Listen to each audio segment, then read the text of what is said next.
นเจ้าแล้วล่ะบ่เวียกนั่นข้าแต่เล่นโทรศัพท์อยู่หั่นละเอาก็แล้วล่ะเด้พาข่อยก็เอาไปตากว่างหั่นนี่โอ้เจ้านี่แต่เจ้ามากุกกลัวอีหยังกับโทรศัพท์นั่นฮะโอ้ยจะแม่นมักว่าเนาะข่อยส่งข้อความไปบอกเพิ่นให้เพิ่นสั่งผลิตภัณฑ์วีวันเฮิร์บกับน้ำสาลายแดงเพื่อนำสันดอกมันสิเบิดเลยเด้เดี๋ยวนี้แม่นบ่อย่าให้ฮู้เด้อว่าคุยสาวนั่นครับบ่ให้ฮู้ดอกว้ายนั่นบ่มีดอกหาว่า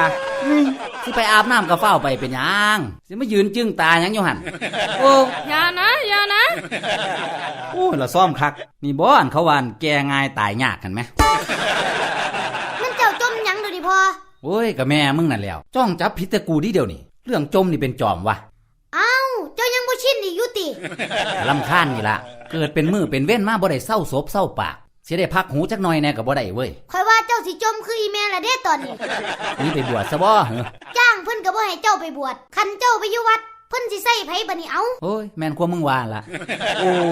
ก็สำพ่อผู้เฒ่าโบราณเพิ่นให้ผู้ชายบวชก่อนมีเมียดอกเว้ยเอ้าคือว่าจังซั่นล่ะพ่อคันให้ผู้ชายบวชตอนมีเมียแล้วนั่นมันสิบวชบ่สึกยายปานนั้นบ่เดี๋ยวนี้มันเปิดมันยิ้มแล้วโอ้ผู้เฒ่านี้คือ